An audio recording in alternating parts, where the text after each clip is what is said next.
สบายดีพี่น้องสบายดีเบิดสุขุสุขคนพี่น้องเลยสบายดีเด้อสบายดีตอนเช้า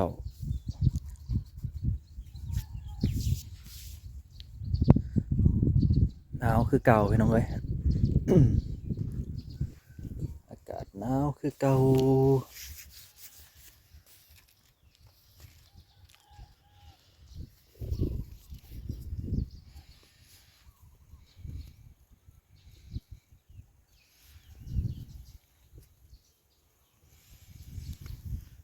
ลมเย็นว่อยๆพี่น้องโดดน้ำเด้เนาะคือสีหนาวคัก ตามลงไปเนี่ยคือสีหนาวคักเลย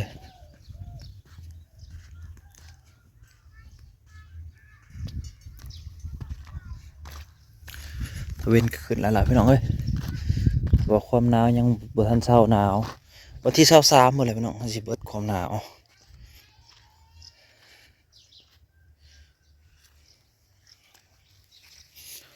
บุญนั่น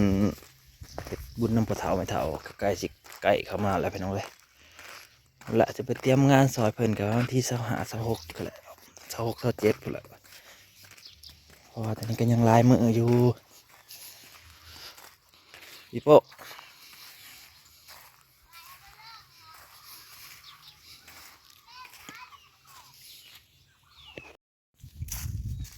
มันไหลงัวพี่น้องเลยหัวใหญ่ข้าเจ้านี่ก็มันบุกันเก่งโคตร บุเก่ง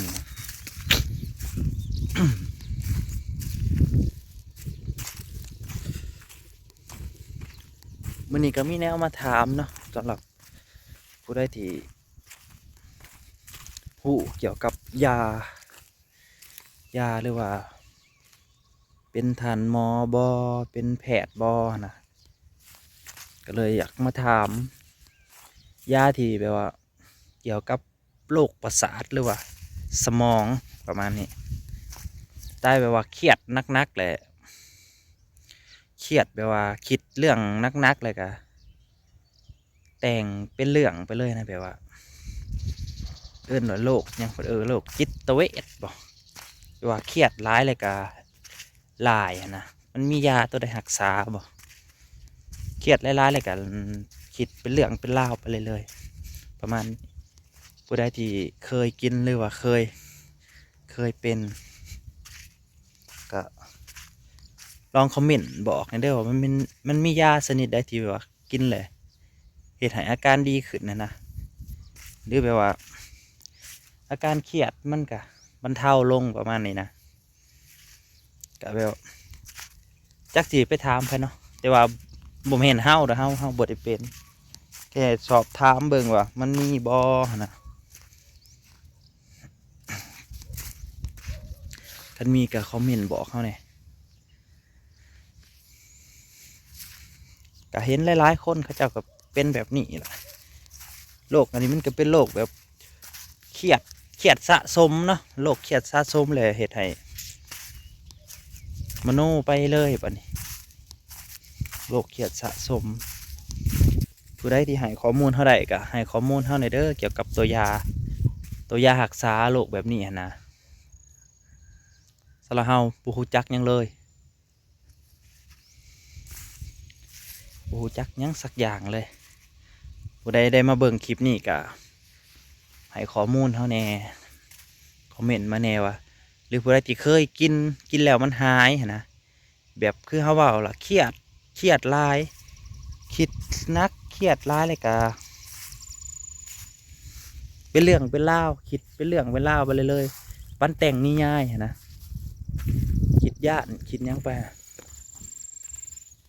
น่าจะคิดนักหลายย่านสมองแบบว่าจิตตกเลยนะแบบประมาณนั้นจิตตกเลยนอนกับบ่รับอันว่านอนกับบ่รับพยายามนอนกับนอนบ่รับนะเขาก็กินพอฟันนั่นประมาณนี้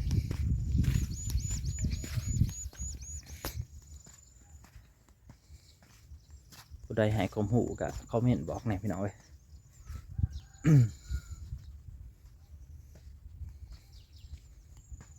ก็วิธีรักษามันไปรักษาแบบใดนะมันต้องรักษาแบบใดหรือว่ามียาตัวใดที่กินแล้วหายกินแล้วเศร้าก็ให้ข้อมูลมาแหน่คือเฮากับบ่ฮู้เนาะ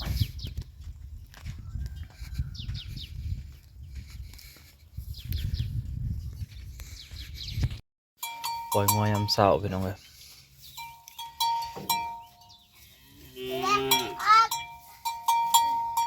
ตาย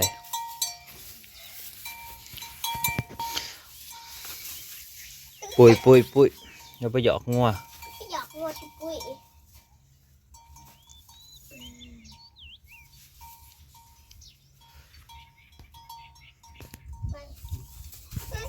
ไปมาคอกมาลักเด้อเราขอเวลาคุณทำสายเดินเราขอเวลาคุณเห็นเป็นเด้อเฮ้ยคุณว่าจะสวยเนาะ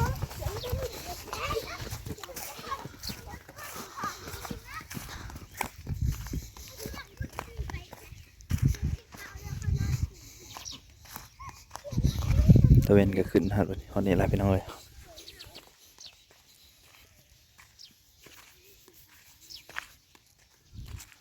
ไปย่อยกับเล้านิ่วมันกระทอมหน่อยยังบ่ทันแล้วดอกเมื่อวานนี่ก็หายเลยเริ่มเห็ดกระทอมหน่อยให้มันแล้วซะหลังที่สองนะพี่น้องเอ้ยไปซื้อใหม่มาสิมาใส่ให้มันแล้ว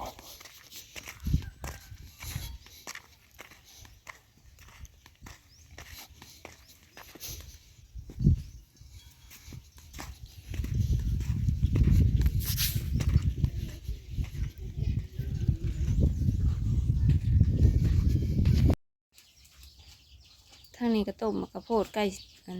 ต้มด้วยแต่เมื่อคืนนี่แหละเนาะพอดีชาซุยเอามาส่งให้จะได้ก็ขอบใจพี่สาวหลายเด้อเนยเอาสิลองกินเบิ้งมาสันโลดหมากได้ก็ได้มันบ่ได้ห่อนเนยห่อนบ่ เอาบอกไปดี ดีเอาลูกนะหมากได้ก็เอาลูกนะหมากน้ำมือนะ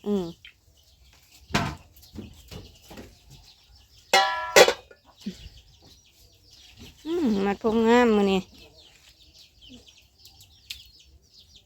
ว้าว ว้าวเอาไว้ให้ง่วงนี่ไว้น้ำหมูมันนี่พี่ทางหลัง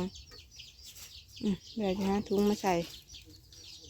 ง่วงมากินให้ใกล้สักหวานหวาน หวานบ่ หย่อน เด่นงัวใหญ่เขาบอกนาชากับเดียวคนกำลังมัดผมหน่อยไปกินคือกันนาชาก็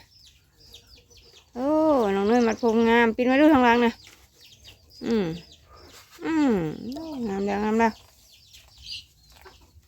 เปียอีกว่าเปียบ่ดูไปแล้วก่อนไปกินที่ผูกปะ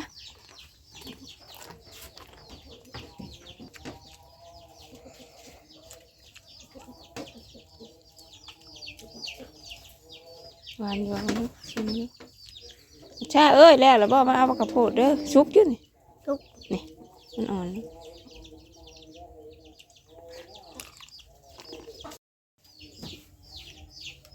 หมากละมุดพี่น้องเอ้ยบ้านหน้าห้องหมากละมุดหรือว่าหมากยางเนาะนี่ซื้อมาเมื่อวานนี่พากันกินแต่เมื่อวานนี่สุดท้ายคันฝนตกห้ามหรือว่ามันถึกน้ำฝนมันอยากออกมันอยากเป็นนอนเนาะเขาขายถ้าตลาดก็หาหมาก10,000หมากง่ายกว่านี้อันนี้หมากหน่อยเลยไล่เติบอยู่หมากยางมื่อนี้ก็บ่ได้เพิ่นสิไปหน้ามีน้อยก็เลยจะเอามากระโพดไห้น้ำเนาะพอดีเอาที่อันนี้เจ้าซุยเพิ่นเอามาส่งตรงคืนเนี่ย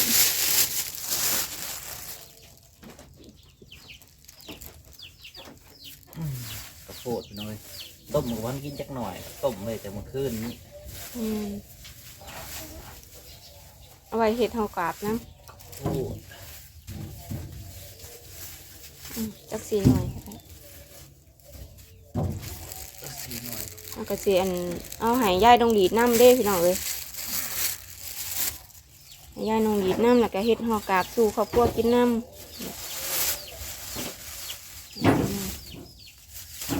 เป็นก็อยู่กัน3 คน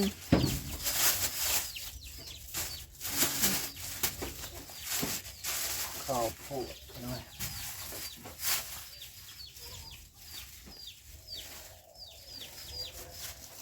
ให้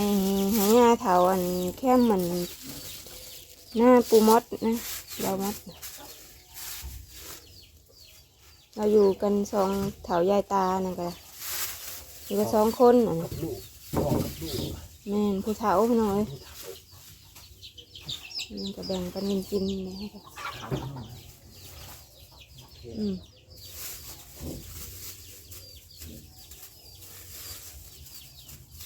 อันพอน้องมดเราก็ได้หยังเราก็เอาไปใหายแต่คนนี้แหละอยู่พอเที่ยงหน้าไก่กัน แบ่งปันกันกินอยู่ไก่กันเนาะพี่น้อง ผู้เฒ่านี่จะกินหยังแต่ละมื้อน่ะ อืม ตาก็จะบ่เห็นหง นี่